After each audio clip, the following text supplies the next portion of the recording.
if you join me, if you would, in the spirit of prayer.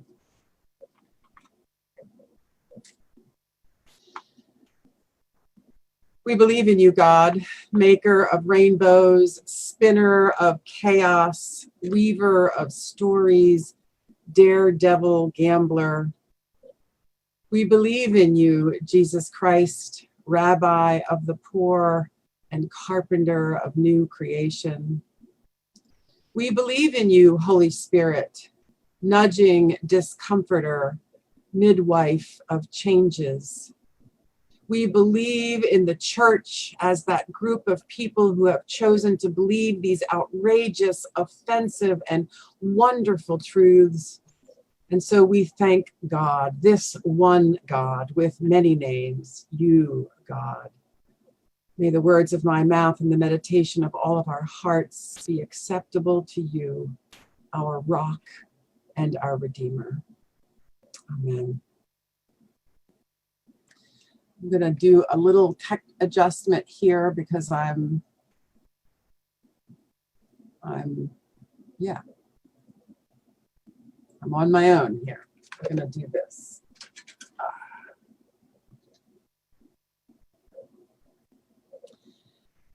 So it still happens once in a while. On an otherwise slow news day, some media person gets wind of a miracle story and runs a camera crew out to film the big event. In their most frequent incarnations, these momentarily newsworthy miracles usually take the form of a vision of the divine of sorts. Let's face it, though, these are pretty puny epiphanies. The face of Jesus miraculously appears in the cracked bathroom window of some rundown house. The image of a descending angel miraculously floating above the landscape scenery of some cheap painting. And of course, who can forget the miraculous transformation of a home-fried tortilla into an icon by the silhouette of Jesus that emerged upon its surface? These miracles usually leave us rolling our eyes. I mean, back in the day, God could appear as a pillar of smoke by day and fire by night to the escaping Israelites. Jesus could walk on the water, heal Bartimaeus' sight, and bring a dead child back to life in first century Palestine. And here we are with all of our wisdom and technology in the 21st century, squinting our presbyopic eyes in order to see a miracle on a piece of fried dough. Do miracles still happen? Or, as some cessationists claim, did God stop working through miracles after the apostolic era? This has been one of the biggest and longest running controversies in the church. For at least 500 years, believers have been asking, can God do miracles today? The Renaissance, the Reformation, and the Enlightenment each added more and more bricks to the walls of reason and logic and quantifiable evidence that the best and the brightest were helping to build between miracles and our daily lives. But it took the industrial area to really start erecting a miracle-proof barrier between the ongoing transformative work and presence of God in this world and the scientific view of the universe being developed.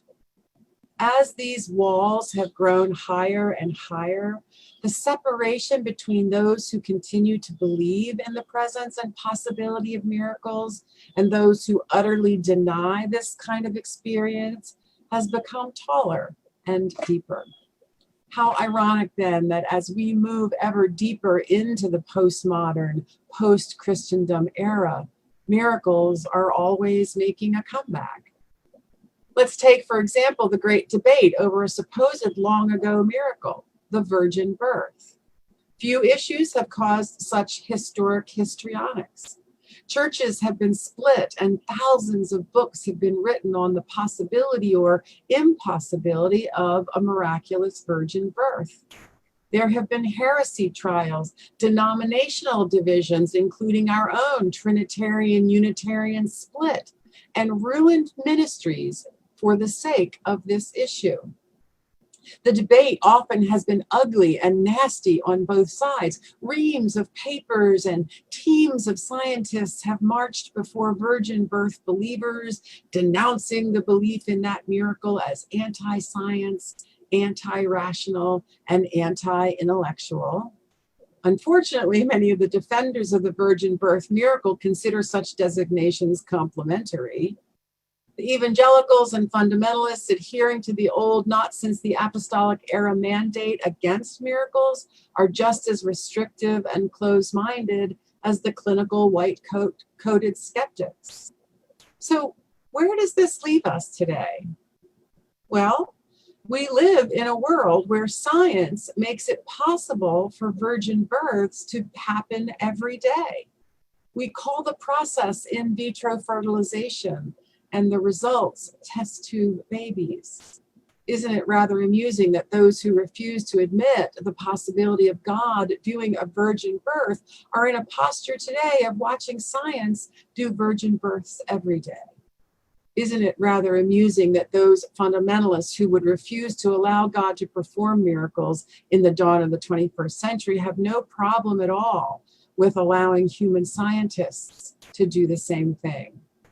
Why is it that science gets all the miracle-making, wonder-working powers and not God? Why is it that our science-laden spirits resist the idea that God can? How might we rethink miracles today? Well, surely miracles are not divine holograms floating in the sky or bizarre appearances in spaghetti bowls. So maybe it's as simple as this. A miracle is when God makes a way. As in Isaiah 43, God can make a way in our lives when there seems to be no way. As in, miracles are a sign of God's active presence and partnership with us, helping us to deal with the issues, remove the obstacles in our lives and in the life of the world. As in, God doesn't solve problems for us, God solves problems with us. In today's gospel reading, the miracles abound. When Bartimaeus calls out for help, many of the people with Jesus shout back, telling him to be quiet. But Bartimaeus knew that Jesus was the Messiah. He repeatedly called out to the Son of David, pleading for mercy. This is someone that the norms of society has left begging on the street. This is a man who has a disability that leaves him hurting and with obvious need, yet he's ignored, pushed to the outskirts, kept on the sidelines, and even as he asks for help, the crowd is unreceptive, not wanting to engage, and worse, seeking to silence him as he asks for change. Can you hear where I might be going with this? Beloved, we are the crowd, and we're uncomfortable when confronted by need. We'll go online to make a donation, but when face to face with a homeless person on the street with a sign asking for help, or a person with a developmental disability acting out in public, or an alcoholic or addict stumbling in the park, or a Black activist inviting us to check our white privilege, keep our white fragility to ourselves, and do our own anti-racist work, our discomfort and our privilege drives us to turn away. In the movement for Black lives and on the street, we avoid eye contact, ignore the person, and move to the other side of the street. Literally and figuratively, we silence the need and erase the human being with our privilege. Son of David, have mercy on me, Bartimaeus calls. And get this, in the version that we heard, Jesus was stopped in his tracks. Call him over, he tells the disciples. And here is an aspect of the miracle. When Jesus acknowledges this otherwise marginalized soul and involves his disciples in the process, the entire mood of the interaction changes. It only takes one leader to change the dynamic of a conversation or interaction. When Jesus calls Bartimaeus to himself and sends his followers to tell the man to come near, the atmosphere changes. Bartimaeus is no longer a nuisance. He's welcomed. His need is not too big or too messy or too difficult to be brought to Jesus. Miracle of miracles, as believers, right here, right now, this day, in this staycation, we too can lead a response that changes the dynamic, that acknowledges each person's value and need for God. We too can change the atmosphere and advocate for those who have historically been marginalized, for those who are most vulnerable in the areas of society that would rather ignore them, for all of those who have a desire to belong and be accepted, for all of God's children who are isolated and lonely, living with a disability. For we too can turn our attention towards those who have been pushed away and sidelined and left in need. Beloved, a caring presence can be a lifeline and a miracle, whether it's a hot meal brought to a lonely elder, eye contact and a few minutes of conversation with the homeless youth that you meet in Harvard Square, or an open mind and an open heart in your own journey to become an anti-racist. Because like it was with Bartimaeus, miracles are wrought from God. Maybe the most significant aspect of this miracle is the eruption from within Bartimaeus of such a powerful faith that it will neither shut up nor hold still. I want you to recall that in this healing story, Bartimaeus comes to Jesus. It's the miracle of his faith, a divinely given gift that makes possible the restoration of Bartimaeus' sight.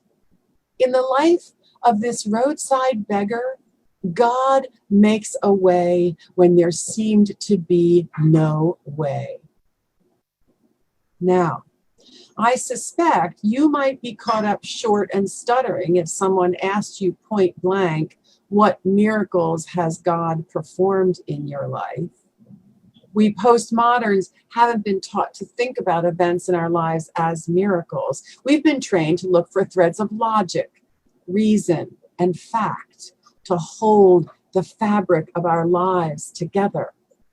But what if I were to ask you to close your eyes and seriously consider the personal presence of God in your life, the ways that God has been with you, shown you a way forward, whispered some hope in your ears? What if I asked you, where has God made a way in your life when there seemed to be no way?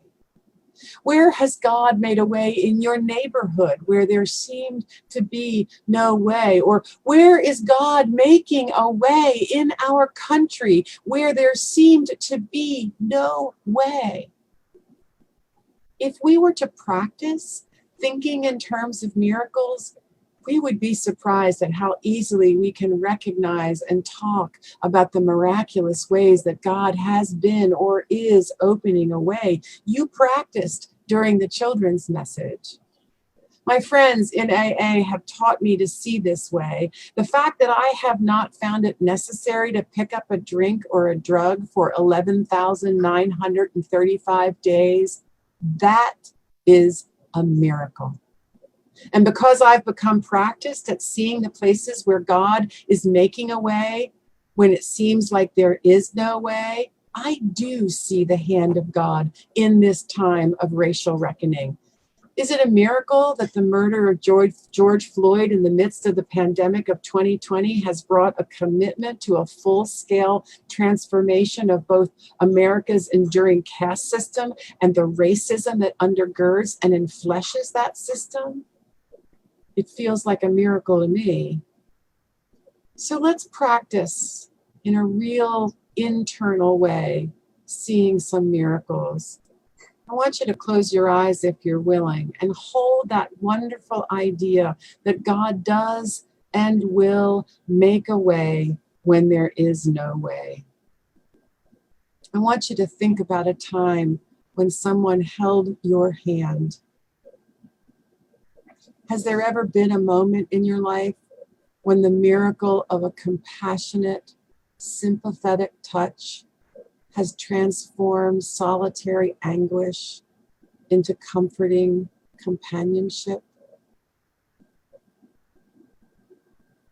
Or perhaps the miraculous hand that you recall is very small, the instinctive grip of a newborn's reach, or the trusting squeeze of a grandchild's grubby paw. What handheld miracles have you felt?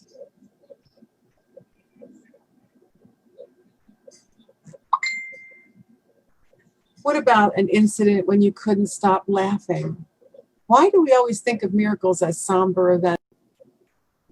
Maybe it was the quiet you realized was pervasive.